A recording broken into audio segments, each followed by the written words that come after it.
ঝিনাইদহের শৈলকুপা জমিদার বাড়ি বাংলাদেশের ঝিনাইদহ জেলার শৈলকুপা উপজেলার আবাইপুর গ্রামে অবস্থিত এক ঐতিহাসিক জমিদার বাড়ি, যা একসময় শিকদার স্ট্রিট নামেই পরিচিত ছিল।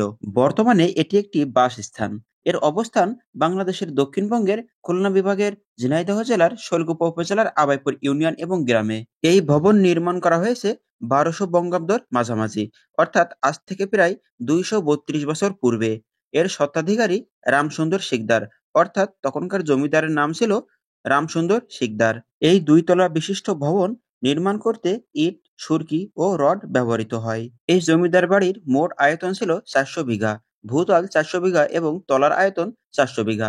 মোট কক্ষ সংখ্যা হলো 350। যত্ন সহকারে সংরক্ষণের অভাবে এই ভবনটি প্রায় ভগ্নপ্রায়। এই ভবনটির পাশেই রয়েছে একটি কুয়া, যে কুয়া এখনো পরিষ্কার করলে ঠিকঠাক ভাবে ব্যবহার করা যাবে। কুয়াটি বর্তমানে ময়লার স্তূপ বা ভাগাড়ে পরিণত হয়েছে। ইতিমধ্যে এই ভবনগুলোর বেশ কয়েকটি ভবন ভাঙার কাজ শুরু হয়েছে। এখানে নতুন ভবন নির্মাণ করা হবে বলে জানিয়েছেন রামসুন্দর শিকদারের বংশধরেরা। জমিদার রামসুন্দর শিকদার 1200 বঙ্গাব্দের মাঝামাঝি সময়ে বর্তমান ঝিনাইদহ জেলার শৈলকুপা উপজেলায় উক্ত জমিদার বাড়িটি প্রতিষ্ঠা করেন। এই জমিদার বংশের আগের বংশগত উপাধি ছিল তিলিকুন্ডু। পরবর্তীতে জমিদার রামসুন্দর শিকদারের ঠাকুরদাদা কার্তিক শিকদার মুর্শিদাবাদের নবাবের কাছ থেকে এই শিকদার উপাধি লাভ করেন। তখন থেকেই তারা তিলিকুন্ডু সম্প্রদায় থেকে শিকদার সম্প্রদায় হিসেবে পরিচিত হন। রামসুন্দর এখানে জমিদারি প্রতিষ্ঠা করার পর সাব রেজিস্ট্রার অফিস, থিয়েটার হল ও এক বড় বাজার স্থাপন করেন, যার ফলে তার জমিদারি এখানে আরো প্রভাবশালী হয়ে ওঠে। তার 7 জন পুত্র ছিলেন। তিনি 25শে বৈশাখ 1270 বঙ্গাব্দে মৃত্যুবরণ করেন। তারপরে সন্তানেরা সকলে মিলে তার জমিদারি ও ব্যবসা দেখাশোনা করেন। তারা শিকদার অ্যান্ড কোম্পানি নামে পাট ব্যবসা করে বাংলা 1304 সালে আরো বেশি ব্যবসায় সফলতা অর্জন করেন। বাংলা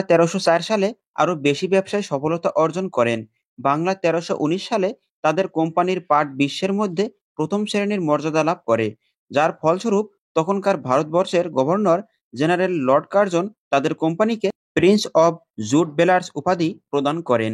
পরবর্তীতে তাদের বংশধর লোকদের মধ্যে এই জমিদার বংশের সকল সম্পত্তি ভাগ হয়ে যায় এবং তারা অধিকাংশ বিদেশে বসবাসের জন্য পাড়ি জমান। আবার অনেকে বিভিন্ন সরকারি চাকুরিতে যোগদান করেন। এইভাবেই তাদের দীর্ঘদিনের জমিদারি শেষ হয়ে যায়। জমিদার রামসুন্দর এর পুত্ররা তার মৃত্যুর 25 বছর পর তার নামে আবাইপুর গ্রামে রামসুন্দর ইনস্টিটিউট উচ্চ বিদ্যালয় প্রতিষ্ঠা করেন। এখানে প্রায় 400 বিঘা জমির উপর দ্বিতল বিশিষ্ট একটি প্রাসাদ নির্মাণ করা হয়। জমিদার বাড়ির প্রাসাদ এখন আর আগের মতো নেই, অধিকাংশই প্রায় ধ্বংস হয়ে গিয়েছে। প্রাসাদের এক অংশে স্থানীয় ইউনিয়ন ভূমি অফিস রয়েছে, আরেকাংশে জমিদার বাড়ির উত্তরসূরি বা বংশধররা এখানেও বসবাস করতেছেন।